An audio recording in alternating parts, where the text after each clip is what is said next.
कुरुक्षेत्रावर भगवान श्रीकृष्ण आले हे कळल्यानंतर सर्व गोकुळवासी आपल्या कृष्णाला भेटण्यासाठी गेले. त्यात नंद बाबा, यशोदा माता, सर्व गोपाळ आणि गोपिका होत्या.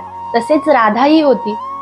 राधा आली हे ऐकून सर्व कृष्ण पत्न्या त्यांना भेटण्यासाठी गेल्या, कारण त्यांनी कृष्णाच्या तोंडून राधा हे नाव अनेकदा ऐकलं होतं आणि स्वतः साक्षात भगवंत त्यांच्यासाठी अश्रू ढाळतात हे सर्व ऐकल्यानंतर त्यांना खूप आतुरता निर्माण झाली की राधेला बघावं आणि त्या राधेला भेटण्यासाठी गेला. तेव्हा राधा माताला कळलं की सर्व कृष्ण पत्न्या आलेल्या आहेत. तेव्हा त्या धावतच जाऊन त्यांना आलिंगन दिलं. त्यांची भेट झाल्यानंतर जेव्हा त्यांनी आणलेलं दूध त्या म्हणाल्या की हे श्रीकृष्णांनी तुमच्यासाठी पाठवलं आहे.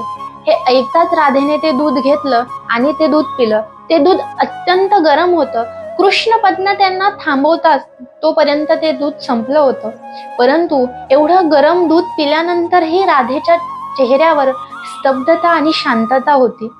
तेव्हा कृष्ण पत्न्या आश्चर्यचकित झाल्या आणि त्या तेथून गेल्यानंतर जेव्हा आपले पती भगवान श्रीकृष्ण यांची सेवा करत होत्या आणि त्यांचं लक्ष पायाकडे गेलं, तेव्हा त्यांनी बघितलं की श्रीकृष्णाच्या पायावर लाल फोड आलेले होते.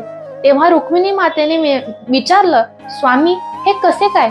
तेव्हा भगवान श्रीकृष्ण म्हणाले, माझं नाव सांगताच जेव्हा राधेने गरम दूध पिलं तेव्हाच हे फोड आले. राधेच्या हृदयामध्ये माझे चरण राहतात. राधा ही केवळ नाव नाही तर साक्षात श्रीकृष्ण स्वरूप आहे. हे ऐकून सर्व कृष्ण पत्न्या आश्चर्यचकित झाल्या. दूध पिलं राधेने आणि परिणाम झाला कृष्णावर, हे ऐकायला थोडं जड जाईल. आजच्या काळामध्ये प्रेम करणारी व्यक्ती एक आहे आणि परिणाम दुसऱ्यावर होतोय हे ऐकल्यानंतर थोडी आश्चर्यचकित होऊ शकते.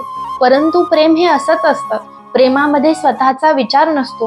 प्रेमामध्ये स्वतःचा स्वार्थ नसतो. प्रेमामध्ये असते फक्त पुढच्याची काळजी.